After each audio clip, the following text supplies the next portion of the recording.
He wasn't born a king. He wasn't born powerful. But he became the ruler of Europe.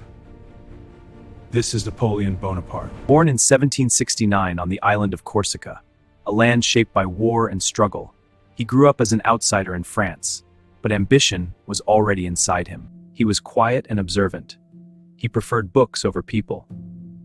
War and strategy fascinated him. Even as a child, he thought differently. He entered the military at a very young age. There was no recognition waiting for him. No fame, no privilege, no power, only discipline, pressure, and survival. But Napoleon never stopped moving forward.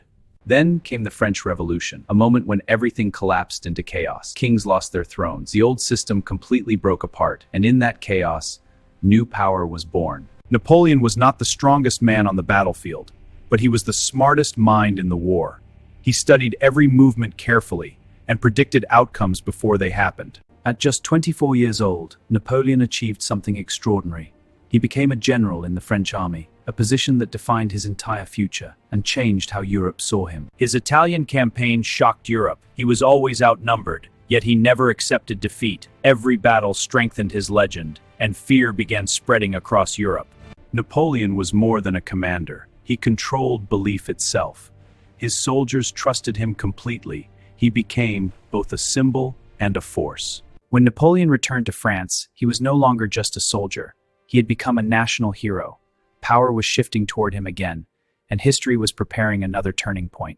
In 1799, France stood at the edge of collapse. The government was weak, unstable, and losing control. Napoleon saw the opportunity others feared to touch. This was the moment that shocked Europe. Napoleon crowned himself Emperor of France, not because royalty chose him, but because power no longer needed permissions. Europe could no longer ignore Napoleon's rise. Kings across the continent began forming alliances against him, armies that were one purpose: to stop the expansion of a man who had rewritten warfare itself. One campaign after another, Napoleon continued to dominate Europe.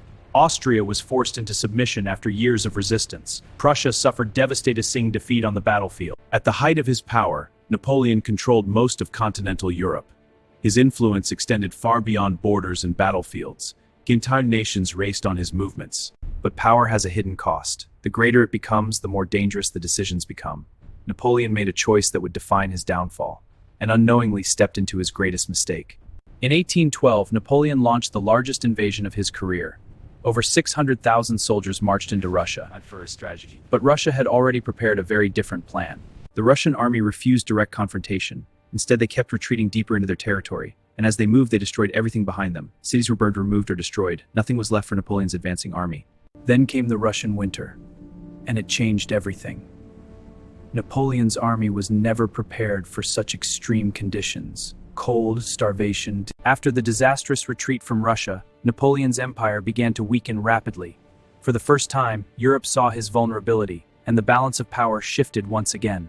Europe once again united against Napoleon. Stronger alliances formed across nations. Multiple armies coordinated their attack. This time, being surrounded was not advancing. At the Battle of Leipzig, Napoleon faced overwhelming forces. Multiple armies attacked simultaneously. For the first time in years, his strategies failed to hold, and he was forced into retreat. After his defeat, Napoleon was forced to abdicate. The empire he built collapsed under pressure. For the first time, he lost complete control of his destiny, and he was sent into exile. History does not forget men like Napoleon. He rose and conquered Europe. But even in defeat, he changed the course of history forever.